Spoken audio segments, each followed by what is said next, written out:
Ek werk al langer as wat ek self kan onthou, op die dorp se telefoonsentrale. Ek ken elke stem in die distrik. En ek weet meer van mense se doen en late, as wat ek ooit hardop sal erken. Ek hou nie van drama nie, maar drama hou van my. Ek sê nie alles wat ek weet nie. Dit is 'n beleid. Soos 'n werksdokument wat niemand ooit geteken het nie. Maar almal verstaan en van weet.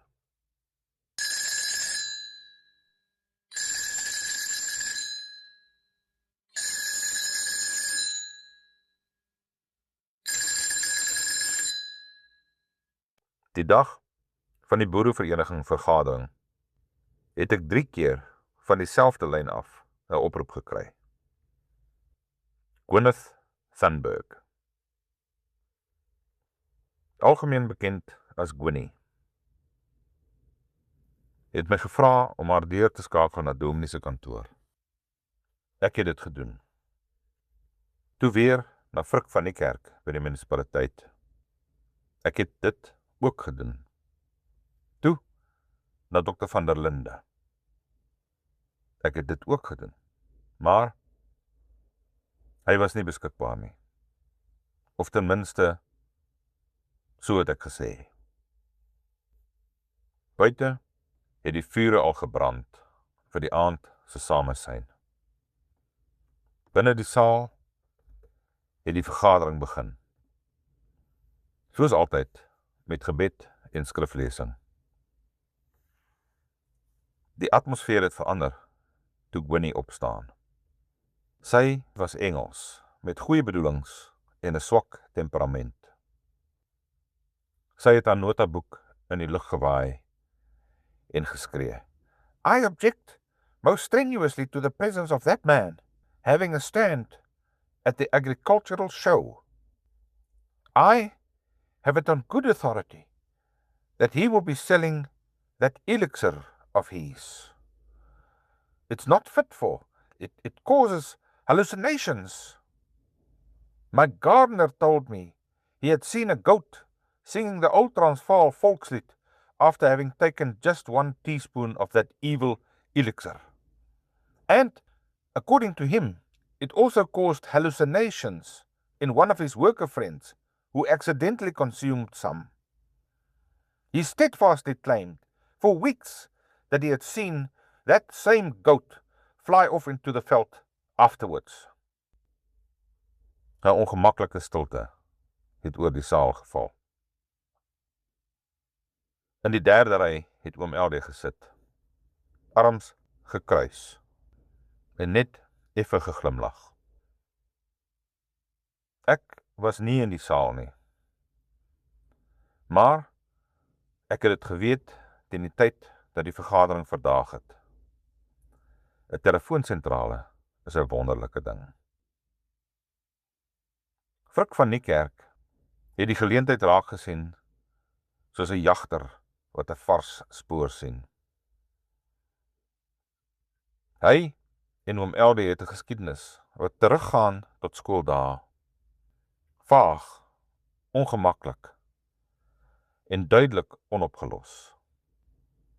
Frik het die kerkraad gevra om LD oor die saak voor stok te kry. Ons kan nie demoniese praktyke ondersteun onder die vaandel van die kerk se betrokkenheid by die skou nie, het hy aan die kerkraad gesê.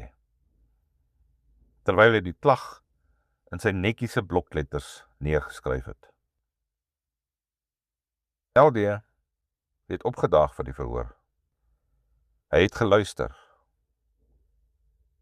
Hy het niks gesê nie. By die tweede verhoor het hy sy standaard 3 Oudefontein skooldas gedra, kruisbande en al. Ek weet nie hoekom Frik gebloos het nie, maar ek het gehoor sy stem het effens gebreek toe hy die eerste vraag moes stel.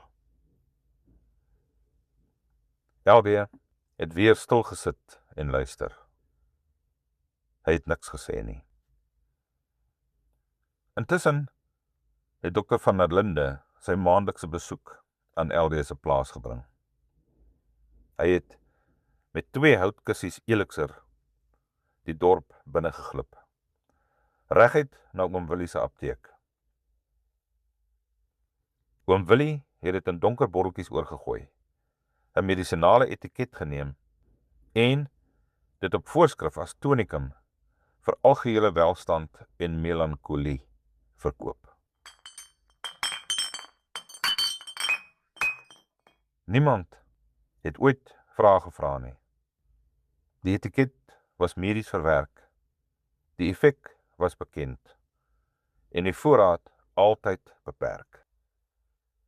Selfs ou Dominee het altyd 1 botteltjie in sy lesenaar se laai gehad vir hoë druk insidente.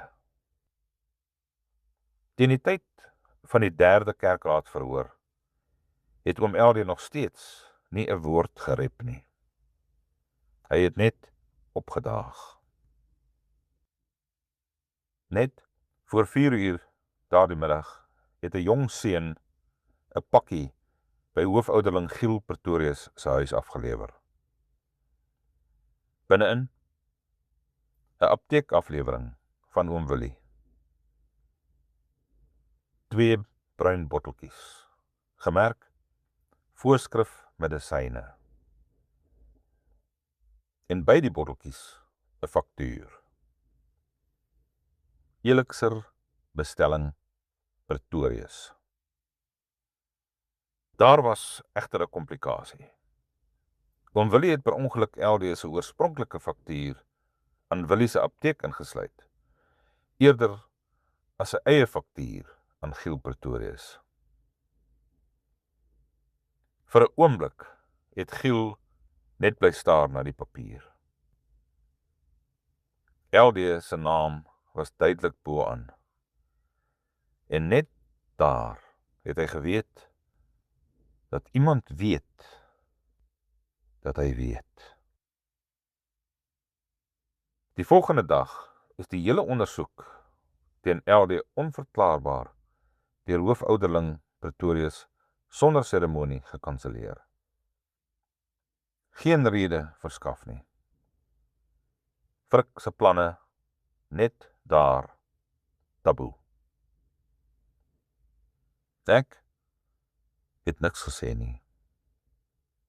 Dit is mos beleid. Maar die storie het nie daar gestop nie. 'n Dag of wat later het ek oom LD by die poskantoor gesien. Aan gesels met ta Katrientjie. Klaarblyklik sommer oor koetjies en kalfies. Dit was nie 'n algemene ding nie. Hulle 2 gesels nie sommer nie. Ek het aangestap. Maar teen Sondagmiddag het Tamintjie en Takatrientjie 'n ontstellende ding begin versprei. Hulle het gefluister dat hulle toevallig by Gwinnie se agterstoep verbygeloop het en dat hulle dalk iets gesien het. Daai is nie lavendel nie, sê Tamintjie stadig.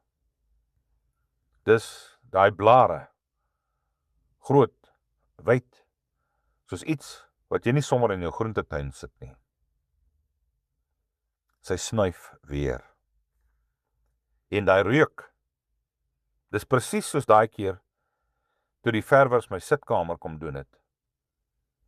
Jy onthou mos, hoe hulle net gelag en chips geëet het en daai snaakse musiek gesing het. Sy kyk oor haar skouer. Ek het al daai tyd gewonder of hulle nie dalk van daai groen chankgoed in hulle sigarette gehad het nie. Takatrientjie het geknik.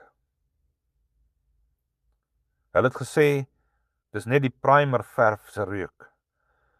Maar, toe ek daai selfde reuk hier by ou Gwinnie ruik, toe weet ek, dis nie primer verf daai nie. Winnie was daar besig om met haarself te praat en het hulle net met glaserige oë aangekyk. Oor die weke wat gevolg het Winnie onverklaarbaar ongewild begin raak. Die dominee se vrou het Sondag nie meer in die ry voor haar gesit nie. Die kassier by die koöperasie het haar nie meer gegroet nie. Oom Smulders het haar rekening gestop. En die skoolhoof het nie meer sy kinders vir kunslesse na haar gestuur nie. Nie lank daarna nie, het Winnie begin inpak. Sê niks, oë glaserig. En een Vrydagmiddag het Koos Kappie die meubelwa van die Kaap gesien, met 'n span wat driftig Winnie se goed in die wa laai. Daardie Sondag was sy nie in die kerk nie, en niemand het haar ooit weer gesien nie.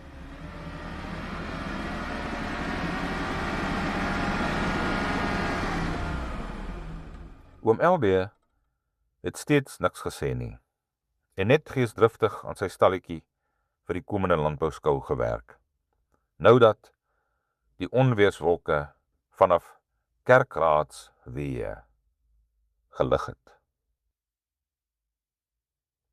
Toe Frik van die kerk om een maandagoggend by die poskantoor kry en probeer uitvis wat LD gaan onthul by die skou, het LD net gevra, sê my Frik, het daai bok regtig die ou Transvaalse volkslied gesing?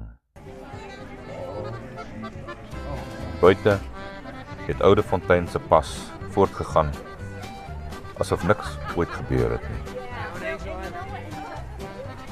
Ek het glimlag en net aangegaan met my dag, soos 'n mens maar doen.